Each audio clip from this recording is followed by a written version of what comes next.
कि आदिनाथ समझ बस सारी बात काफी है। तुम लोग लंबे प्रश्न करते हो, संक्षेप में करो। और उसमें आदिनाथ भगवान का तीर्थंकरों में ऐसा कोई जरूरी नहीं कि आदिनाथ भगवान ही मूल नायक हो। तीर्थंकर मूल नायक होना चाहिए। वरिष्ठता की अपेक्षा से मूल नायक का निर्णय नहीं किया जाता, भक्तों की अपेक्षा से मूल नायक का निर्णय किया जाता है। मूल नायक की परंपरा शास्त्रों में कहीं भी प्रतिष्ठा पाठों में कोई भी मूल नायक के संबंध में कोई चर्चा नहीं की गई। आकृत्रिम चैत्यालयों में मूल नायक की कोई चर्चा नहीं की गई। 108 मूर्तियों का वर्णन है, बस इतना ही किया। मूल नायक कोई अलग से वर्णन आया हो?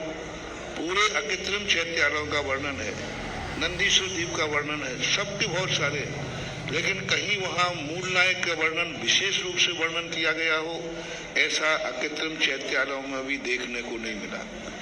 यहाँ पर भी प्रतिष्ठा पाठों में मूल नायक की प्रतिष्ठा अलग से होती हो, ऐसा कोई मूल नायक में नहीं मिला। मूल नायक और उत्तर नायक ये सब भक्तों की श्रद्धा पर आश्रित है, क्योंकि वो चाहता है कि हम हमारे लिए किसी एक को, जब अनेक मूर्तियां वेदी पे मंदिर पे बैठने लगी तो वहाँ मूल नायक की अलग से व्यवस्था बनाना पड़ी। बाकी वहाँ पर तो एक वेदी पर एक सिंहासन पर एक ही भगवान होते हैं।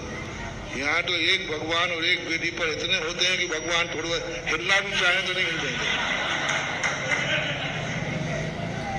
तो ये आज की अव्यवस्थाएं हैं। इसलिए मूल नायक बनाना, उत्तर नायक बनाना, ये सब भक्तों की श्रद्धा है, आस्था है।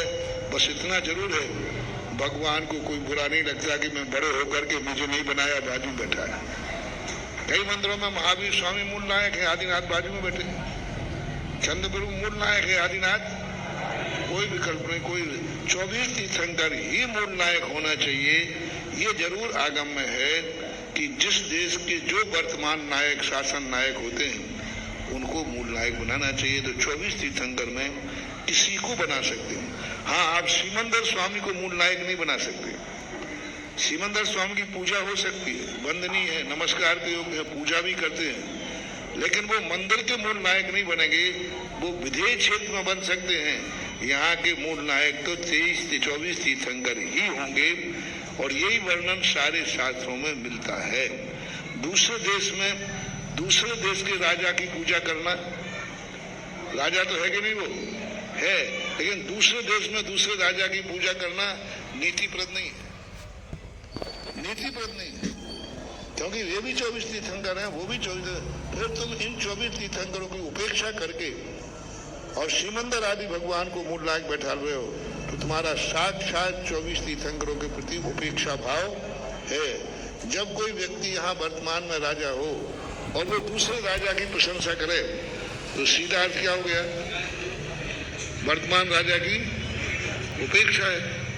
तो ये जरूर रखना चाहिए कि यहाँ जब मंदिर बने तो उसमें 24 तीर्थंकर को ही मूल नायक बनाना चाहिए। सिमंदर आदि को बैठालना है, मैंने भी बैठा लिए, अशोकनगर में विद्यमान 20 तीर्थंकरों की स्थापना की, लेकिन मूल नायक तो शांतिनाथ ही है। यह व्यवस्था जरूर सबको ध्यान रखना चाहिए। सामान्य केवली मूल नायक नहीं होते, बाहुबली आदि तीर्थंकर को ही मूल नायक बनाना चाहिए। ऐसा श्रीमती आशा जैन के उपरांत